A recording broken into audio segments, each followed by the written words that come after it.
When we last took a look at Nioh 3 earlier this year, we quite enjoyed our time with it thanks to its various interconnected mechanics like the magic system, open field level design, weapon variety, and boss fights, all of which came together to form a compelling loot-based gameplay loop. However, even at the time, we noted that the title had a fair number of flaws when it came to things like enemy variety and story. Just over half of a year later, developer Team Ninja and publisher Koei Tecmo have tried to alleviate these issues with its first major DLC for the Souls-like action RPG, Hell Rising.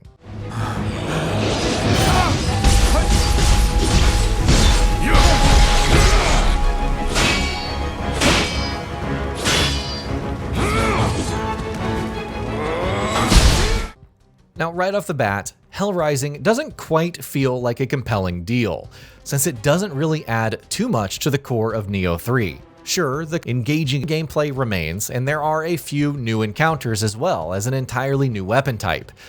However, when you take a closer look at exactly what you're getting, the shine starts to fall off a bit.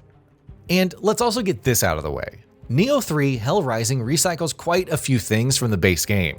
Many of the new enemy types you'll encounter are things you've already fought before, and eagle-eyed fans will be able to spot returning creatures like Nuribotoki and Jokotsu Baba.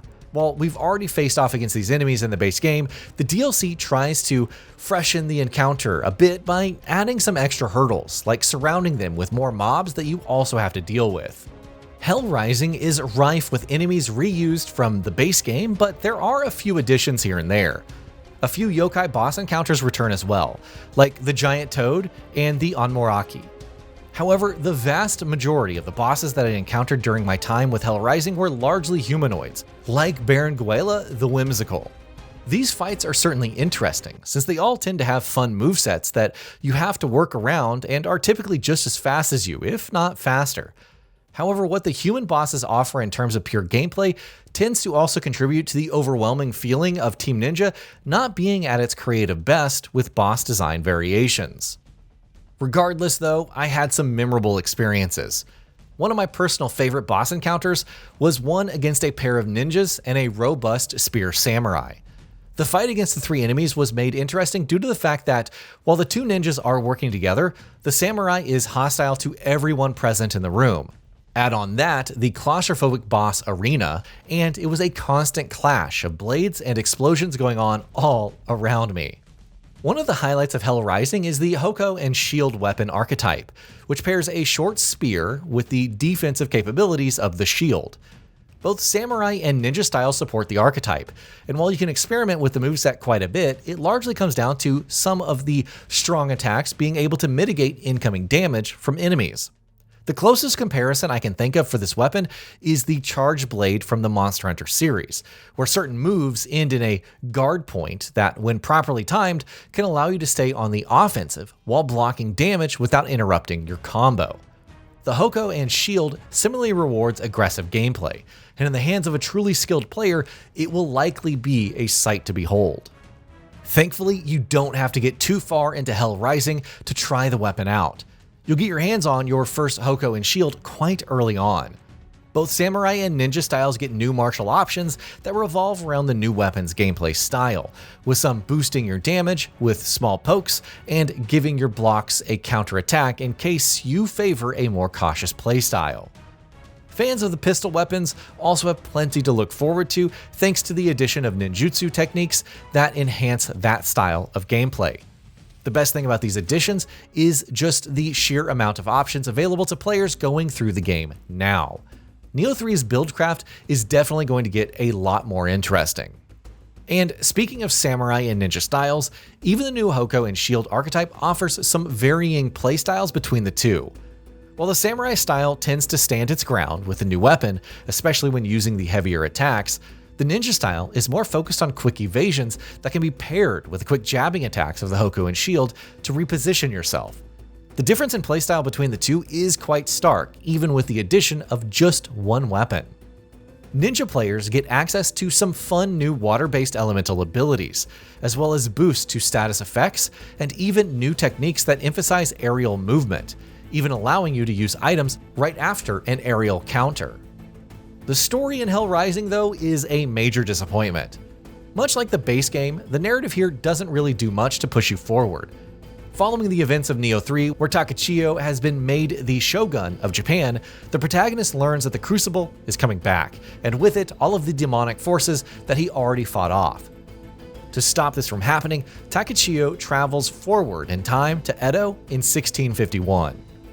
We don't really get much out of this narrative aside from the setup and the ending, and the story simply comes down to a series of new fights that Takachio must win in order to, once more, banish the Crucible.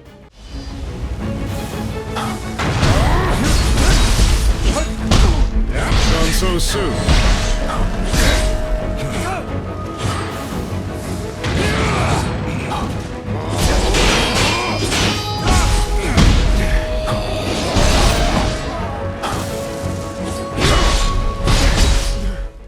While you do meet a few new characters along the way, like the opening boss, Yagyu Jubei, they don't do much to push the story forward either. And even though their colorful personalities can often shine through in a few moments, largely they tend to fade into the background as you make your way through the world. The DLC also makes a strange decision by ending things with a cliffhanger, which will likely get resolved when the second story expansion releases, Bloody Insurrection.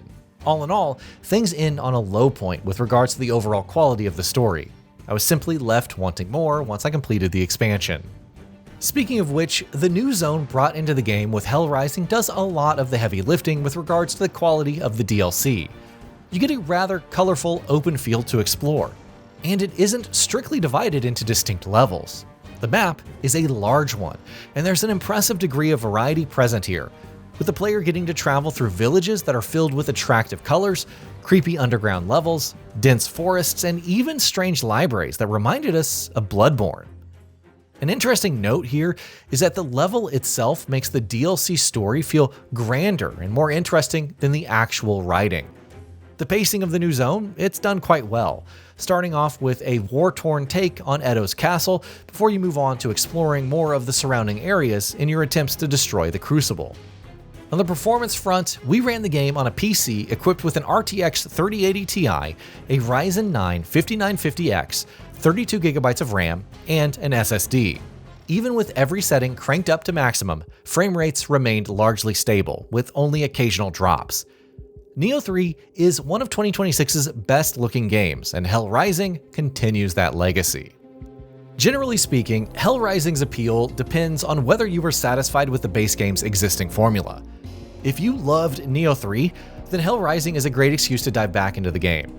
If, however, you wanted more from the base game in terms of narrative and enemy variety, well, you are out of luck here, since the DLC continues to deliver this same core experience. While the new zone itself is quite fantastic, and there's plenty of fun to be had with the Hoko and Shield once you get used to its gameplay style, the lack of new Yokai bosses and the abundance of humanoid encounters are certainly a disappointment.